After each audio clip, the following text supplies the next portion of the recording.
G'day and welcome to another episode of Crosshairs, your weekly roundup of everything news related to the video game industry. We've shipped off Randolph Ramsey, he's over at GDC in San Francisco, but in his place we have the lovely DS AU crew, Laura Parker and James Kozinecki. Hi guys. How's it going? Good, mate. What's on the show this week, Koz? On this week's show we're going to be serving up an ace with Virtua Tennis 2009 as well as riding the lightning in Guitar Hero Metallica. We'll also be checking out the DSi Lite and comparing it to the DS Phat as well as charts, news and everything else you'd expect in a week of Crosshairs. We'll kick off the week with some news, and there's some massive stuff happening over at GDC with Randy covering it. Laura, what's going on? Well, I'm not Randy, but I'm going to tell you what's happening at GDC. So there's massive news that's come out of GDC, which is the Game Developers Conference in San Francisco this week. Kicking things off is a brand new game distribution system that has been announced. It's called OnLive, and it could change the way games are played forever. It was started by WebTV founder Steve Perlman and former IDOS CEO Mike McGarvey, and it has been 7 years in the works.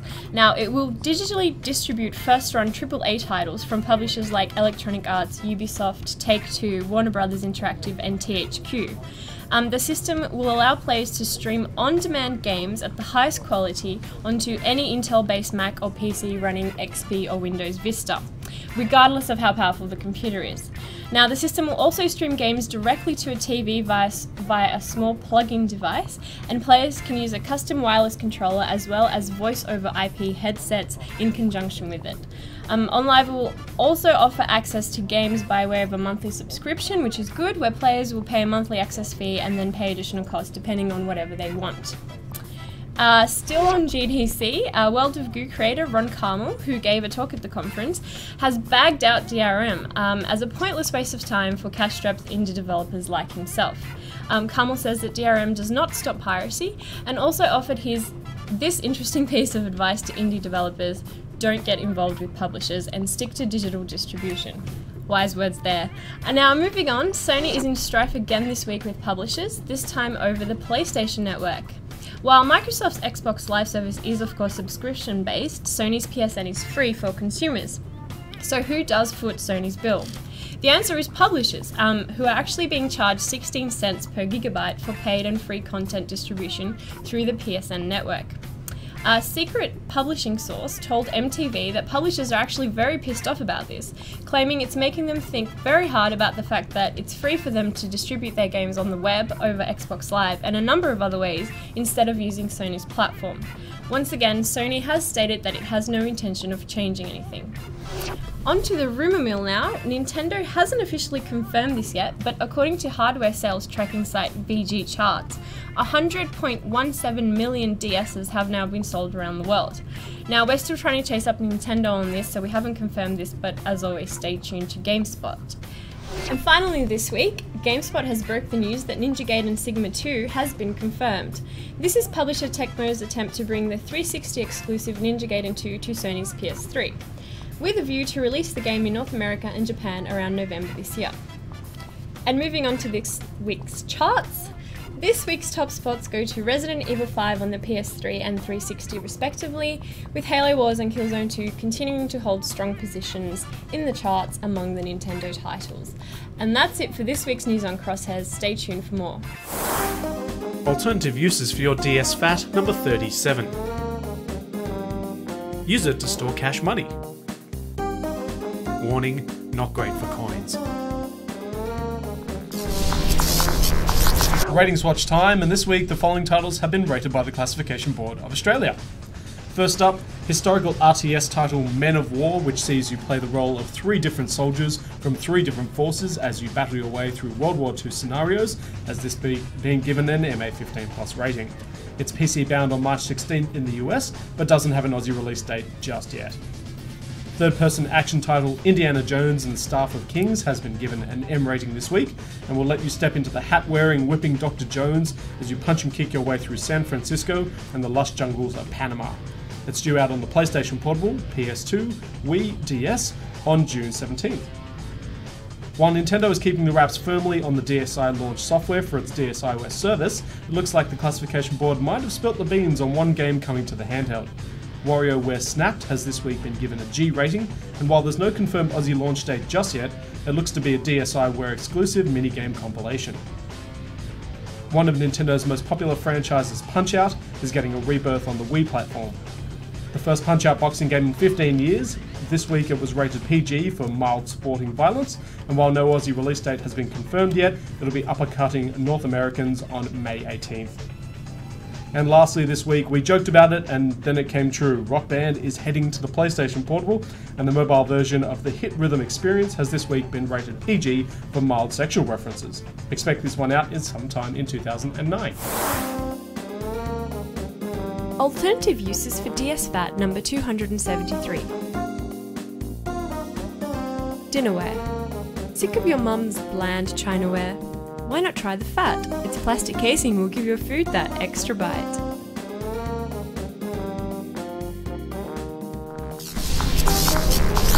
We'll kick it into the previews time now, where we get some hands-on time with some awesome games.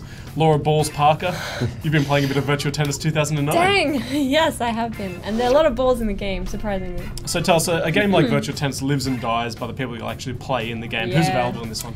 Well, they haven't actually confirmed all the players yet because, as you know, they have to. Each player has to approve him or herself, right? But the people you can play so far are Nadal, Roddick, Federer, Sharapova, and Murray. And how does it play? Like, what are the controls like? Well, actually, I don't know because we had hands-off time, so I don't know what the controls are like. But it's pretty simple. You just build up your serve, and then you hit the ball, and then you continue to hit the ball. It looks to be very much based on the last version of Virtua Tennis for PS3. Yeah, it's not very much different. The interesting thing about it is that all the courts you can play on have actually been, they're actually like what they are in real life. So the Paris court is got the clay, London has the faded green, and then you can also play in Dubai, which is at the top of the hotel, so it's very interesting. So what sort of modes are we looking at for this one? You can do pick between career mode, exhibition mode, tournament mode, arcade, and of course the mini games to improve your swing.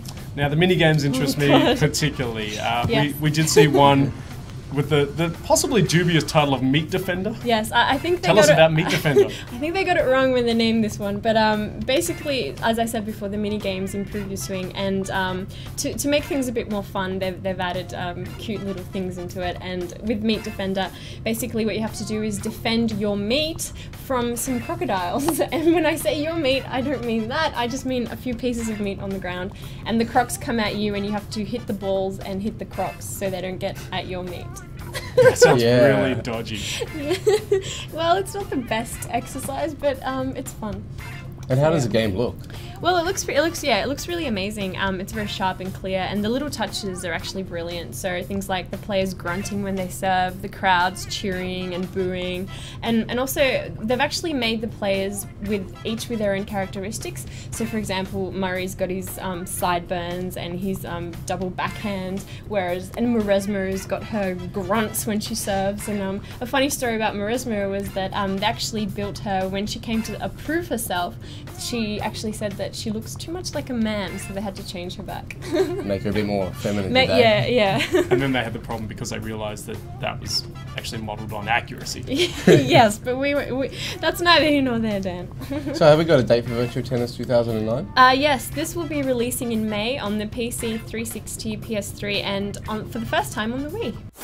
Tactical Training Video B. Here we will show you how to use your DS Phat as a tactical shield against incoming fire. Okay, so we've talked about Laura's balls. Damn it, Dan! Do you have to? I think we did for this episode. We've had a look at some other games coming out, and now we're going to talk Guitar Hero Metallica, which I think a few people are probably excited about. It's the second full band expansion. Well, it's the second expansion for Guitar Hero, and the first full band one. Yeah. I had a chance to check this one out in Santa Monica recently, and it's looking pretty good. So tell us what the game is about, and is there a story? Because with the AC/DC one, there was, right? Was that Aerosmith? Not so much. AC/DC was a track back for Rock Band, but Aerosmith was the first band expansion for Guitar Hero. And this is kind of the same deal, except that they've reworked it slightly. There is a story of sorts. Essentially, you're a band and you see Metallica, and you're so impressed with Metallica and what they can do that you decide you want to be Metallica's support band. So you just play every single Metallica song? No, not quite. You go out there and you go and find a bunch of other players to get together, and then you want to kind of work your way through the set. But they've changed some of the fundamentals here as well, because rather than having 5-star, well, there's still 5 stars per song, but you won't need to 5-star. You'll need a certain number of points to be able to move on to the next set, rather than just completing. Yeah. So if you want to, if it's a 5-song set and you need 15 stars to move on, you can 5-star 3 songs, or you can 3-star 5 songs. And did the band provide motion capture for this one?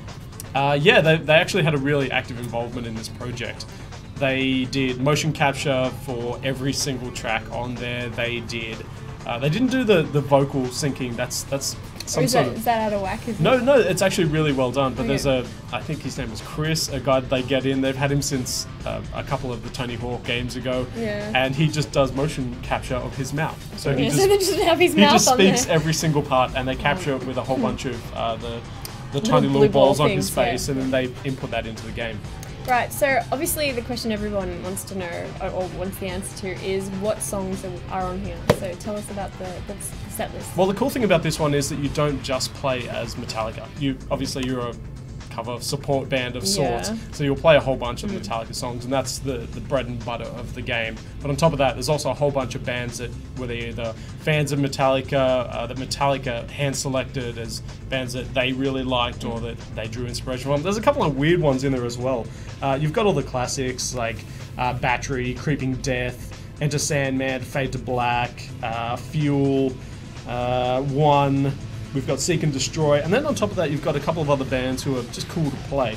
You've got Bob SEGA, who you wouldn't normally think of as being on a Guitar Hero Metallica game, but he's in there. That's creepy. Alice in Chains, Foo Fighters, Judas Priest, Machine Head, Mastodon, and Queen, Slayer. And there's an interesting story behind the Slayer track, because apparently they originally wanted Angel of Death, I think it was, but because of the whole Nazi connotation thing, Microsoft kind of pulled away. Wasn't all that keen on it, but they pushed it back and said, we want a different track, and they've eventually got War Ensemble in there, which is cool.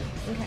So what's the proportion like of Metallica to other band songs? Is it? Well, looking at it, I'd say it's probably just over as many Metallica songs as there are other bands, but it'll serve as a nice mix-up. I think there's 45 tracks in total.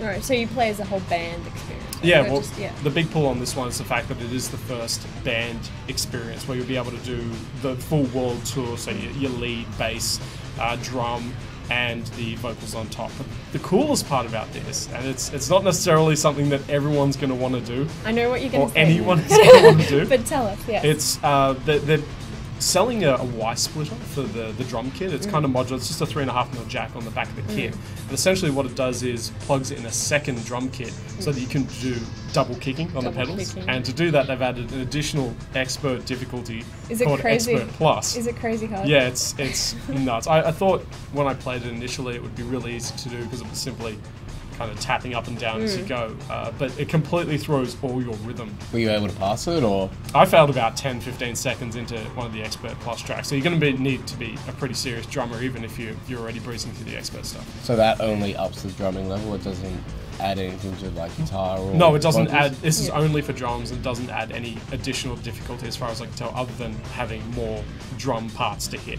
And War Ensemble in particular they had a professional drummer at NEVERSOFT when I saw it, and the guy was a freak, and he managed to work his way through it, but there were points where he was grimacing in pain, and it was really obvious that he was having a tough time.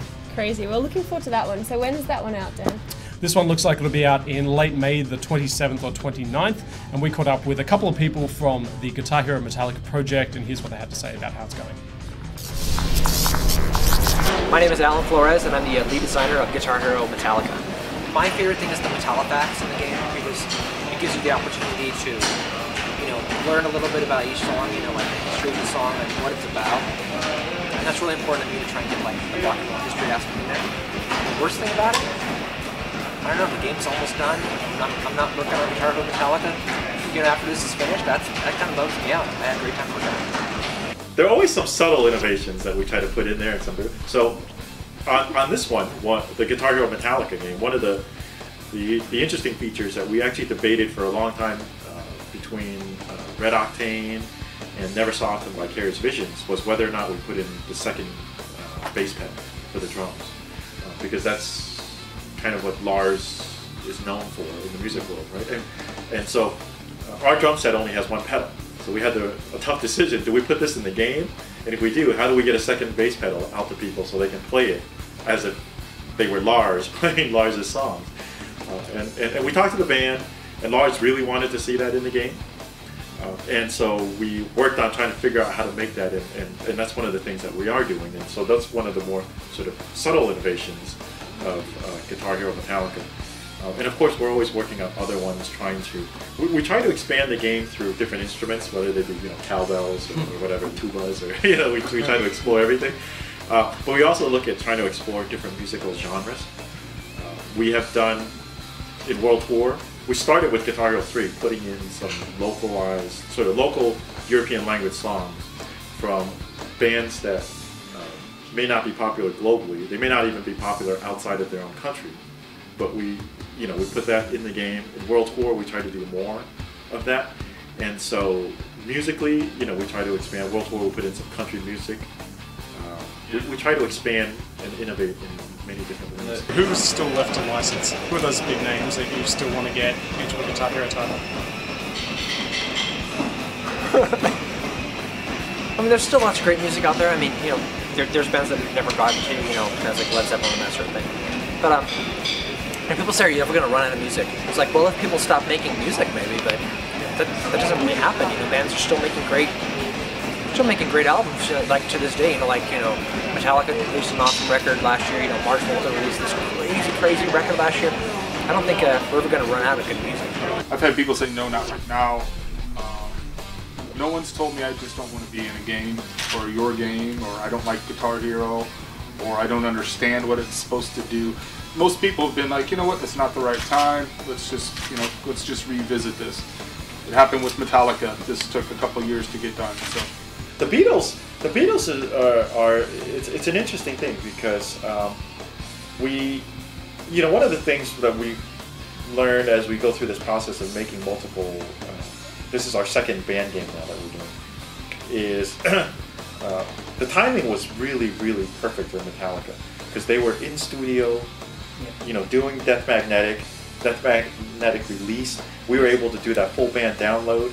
So there was a lot more we could do because they're in that mind frame where they're thinking about their music and they're thinking about their audience. They're thinking about their tour.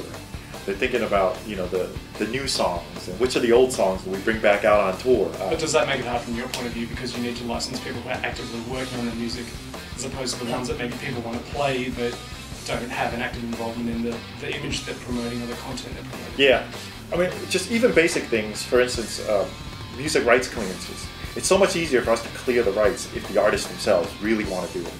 So, if Metallica really wants to do it, or if they really want some band in the game, and we're having problems clearing the rights, they can always just call them up and say, hey, you guys want to do this, we're making a game, and we'd like to have your song in there, and somehow, with those music licenses, clearances magically happen because they make a phone call or two.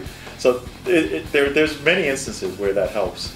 At the beginning, it was really kind of a challenge to get music because they didn't understand the concept of it. I thought it was just some weird, maybe just some little game that's going to go away. But once it started to gain momentum, it became a lot easier to start clearing music, and we started to get bands that we never thought we could get. Like we got Metallica and Guitar Hero 3, and we never had Metallica before. It was like, whoa, all right. Metallica came to us and they want to be in the game, so it seems to be getting a little bit easier to start licensing some of those bigger acts. I think there's a couple bands that we've been talking to for the last 2 years, easy, and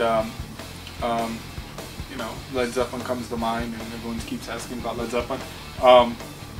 We're in conversations. Hopefully, one day something will come out of it. I don't know. At this point, we're just trying to, stay on their radar, and if it happens, it happens. There's some other bands that, I just don't think the timing's right. But no one's really said that we don't want to be in the game. Well, there's no downloadable content in Guitar Hero Metallica, with the exception if you bought the Death Magnetic DLC for Guitar Hero 3 or World Tour, it'll automatically work with it. But that's it.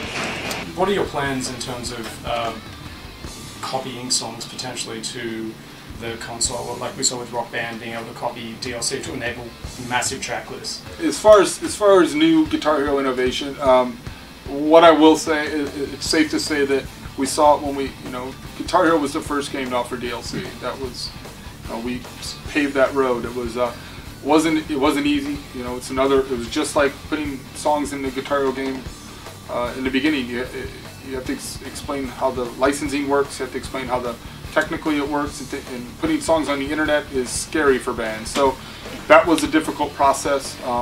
The music studio and world tour also a difficult and technical process that the guys here at NEVERSOFT did. It's just safe to say that we're constantly exploring new ways to push the game forward.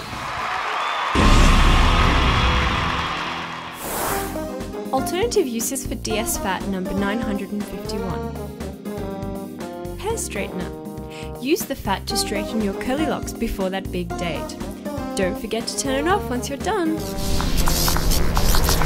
We've run through the games coming out and some big stuff on the horizon, but we don't often look at hardware here on the show. This week we've got a look at the new DSi, which is the revision and the third now in the series to the DS hardware. Cos, give us a run through of what's new and what's on show. Alright, well, the most immediate thing that you'll notice about the DSi is the fact that it's got a camera there and a camera on the inside, as well as a larger screen. It's now also got an SD slot that you can load music onto and listen to, so that's just in there, as well as no GBA slot. So unfortunately, there's going to be no hand cramping Guitar Hero on tour for players. Now there's also some built-in memory on this one. What does the SD card slot do? There is. The built-in memory can hold about 40 to 100 photos, but you can up that memory card. So I think the maximum size is 4 GB, which Nintendo have confirmed. And what about the camera modes? What can you do with it? The camera mode, what you can do is you can play around with it like you'd expect from these sort of things, or with the original Game Boy camera that came out all those years ago. You can change it around. You can put like mustaches on people. You can put like a sepia mode over it, or various color filters. Does that mean the DS printer is not far off? Ooh, that's a hard one to say, man. Probably, I'm going to say no, that they're not going to redo that, considering how big a failure that was all the years back. So what else are we looking at new? There's the DSiWare service, which is coming out. Yeah, the DSiWare service is very similar to the WiiWare, which Nintendo have. So indie developers can make games for it, upload it to their service, and then you connect via Wi-Fi and download those games to it. You use the Nintendo points as a currency to buy them. Awesome. So this one's coming out soon. Is it worth the upgrade? Right now, unless you're a real die-hard fan, I probably wouldn't recommend it. If you haven't got a DS and you're looking at picking one up, I'd say go for the DSi, but it's not really worth the upgrade. I mean, the cameras aren't being used by any of the games. There's no real compelling reason to have the camera except for just to play around with it for the first 20 minutes or whatever. How much does it actually cost, Cons? It's $299, so there is a bit of a significant price uppage as opposed to like the $199 for the DS Lite. But it's also going to be sold alongside, so if you don't want to go DSi just yet, you can still pick up a DS Lite. Yeah, exactly. There's going to be 2 SKUs going on. Awesome. So when's this one out? The DSi is out on April 2, and I caught up with Heather Murphy from Nintendo, and she walked me through the DSiWare store. Hey, I'm James Kozinecki, and we're here at the DSi event, and I'm here with Heather Murphy from Nintendo. How's it going, Heather? Very good, James. How are you? I'm good, thanks. Now, you're going to show us through DSiWare. Can you explain to us what it is? I sure can. On April the 2nd, when DSi comes out in the stores, you'll be able to download DSiWare. So what I'm showing you at the moment is actually on a development unit, so it's more like a sneak peek. But what DSiWare is programs and applications that you can download onto your DSi to personalise it. So that could be anything from a calculator to a notebook to some really fun games. Okay, can you explain to us how DSiWare works? Sure. So what will happen is you'll jump on your DSi, you'll click on the DSi shop icon, and you'll go in there and you'll be able to look around once you're on the internet. The internet browser is free as well, and you'll be able to look through what games you can purchase. You simply need to purchase them with your Nintendo points. So I'm sure that you're familiar with the Wii points. Now, because we've got points on the DSi, just Nintendo points, which you can buy at any store. Okay, have you guys announced the pricing brackets for the various games, like how much it's going to cost? No, we haven't. We do know that they will be quite affordable and only a couple of dollars, but we're still actually waiting for confirmation as to what DSiWare will be available in Australia at launch. So what I can show you today is some of the games Japan's got at the moment. Okay, so what have they got exactly? We've got Clubhouse Games Express, Classic Cards, Master of Illusion Mini, Master of Illusion Funny Face, Shuffle Game, Aquario, Decode, that's a big one that I think that we'll get as well. Paper Plane, which is quite fun. So that's just a little example. Okay, so how do people connect to the DSiWare store? So all you need to do is be in a hotspot. So that could be somewhere like McDonald's or a coffee shop or even your living room if you've got wireless. And all you need to do is download the browser, which is free, and then you'll just be able to jump onto the internet and also onto the DSi shop. Okay, cool. So is there any indication as to what we'll be getting at launch, or No, there's not. do you know when we'll know that? Hopefully this week. Okay, cool. Heather, thanks for your time. Thank you. Ultimate DS Phat use 186.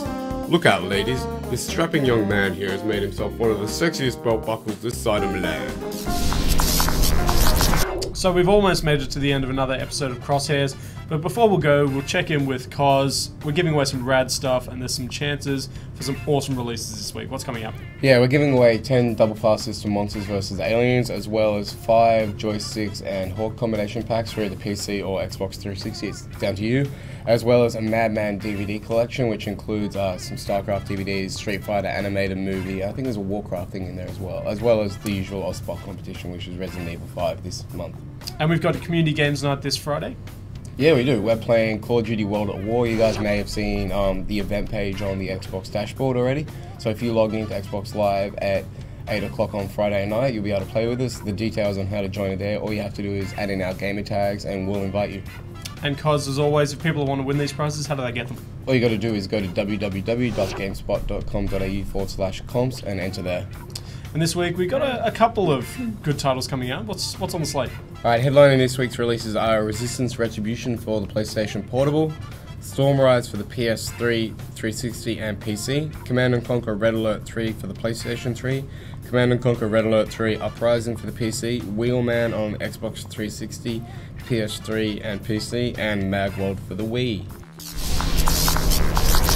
Thanks for joining us for another episode of Crosshairs. We're going to end the show this week with a look at Guitar Hero Metallica in the flesh. We got Ed on drums, he's going to rock the double bass. We got Laura rocking the regular bass, and we got Cos on lead. I'm going to be doing my best James Hetfield impression. Take it away, guys.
the reason we've got Ed in here is that he's our resident drumming fiend. We're now going to run him through a little test. We're going to get him to play Master of Puppets on Expert, and then using the Expert Plus difficulty, and then maybe a little test just towards the end with Slayer's War Ensemble, just to see if we can mix him up a little bit. Let's see how he goes.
Victory's really survival.